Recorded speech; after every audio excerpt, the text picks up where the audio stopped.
কালিৰে পৰা কালি ৰাতিৰ পৰা মনটো খুব ভাল লাগি আছে কিয়নো প্ৰতিজন অভিনেতা অভিনেত্ৰী ও শিল্পীয়ে ৰাষ্ট্ৰীয় পৰ্যায়ত কাম কৰাৰ সপোন দেখে বা নিজৰ কামখিনি ৰাষ্ট্ৰীয় পৰ্যায়ত সকলোৱে দেখক বা তেনেকুৱা এটা প্লেটফৰ্মত শ্ব'কেছ হওক সেইটো সকলোৰে আশা শেহতীয়াকৈ মই আৰু অভিনেতা ৰবি শৰ্মাই অভিনয় কৰা এখন শ্বৰ্ট ফিল্ম আপোনালোক সকলোৱে গম পাইছে কিয়নো মই তাৰে পোষ্টাৰ দিছিলোঁ মোৰ ছ'চিয়েল মিডিয়াত হটষ্টাৰ ডিজনী হটষ্টাৰত ষ্ট্ৰীমিং হৈ আছে কালিৰে পৰা আৰু শ্বৰ্ট ফিল্মখনৰ ভাষা হিন্দী আৰু ইংৰাজী নিজকে এটা ৰাষ্ট্ৰীয় প্লেটফৰ্মত দেখা পাই ইমান বেছি আৱেগিক হৈ পৰিলোঁ ভাবিলোঁ আপোনালোককো এবাৰ কওঁ যদি সময় মিলে ডিজনী হটষ্টাৰত এই চুটি ছবিখন চাবলৈ নাপাহৰিব আৰু চাই পেলাই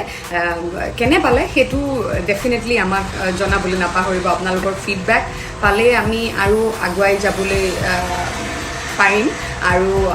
মানে আপোনালোকে চালে এনেকৈ এতিয়া তাৰমানে এতিয়া ৰাষ্ট্ৰীয় পৰ্যায়ত কাম কৰাটো বা ৰাষ্ট্ৰীয় পৰ্যায়ত নিজৰ প্ৰতিভা প্ৰকাশ কৰাটো একেবাৰে সহজ হৈ পৰিছে কিয়নো আমি পৃথিৱীৰ যিকোনো ঠাইতে থাকি পেলাই ভাল কাম কৰিলে সেই ভাল কাম আমি এটা নেশ্যনেল প্লেটফৰ্ম OTT-সমূহ আহি গ'ল যিহেতু ডিজিটেল প্লেটফৰ্মৰ জৰিয়তে আমি উপস্থাপন কৰিব পাৰোঁ সেইটো আমি সকলোৱে জানো গতিকে দৰ্শকৰ অকণমান সঁহাৰি পালে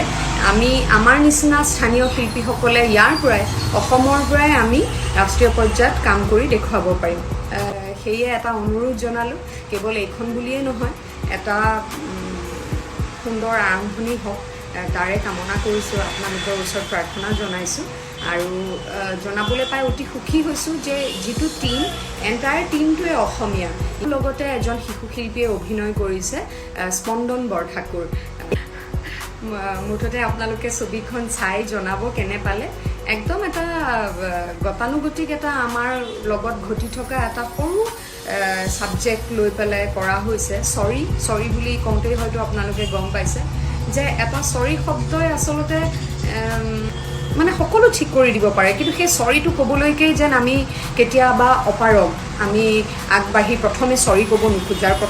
ক'ব নোখোজা বহুতো সম্পৰ্ক ভাঙি যায় আঁতৰ হৈ যায় বহুতো সম্পৰ্ক গতিকে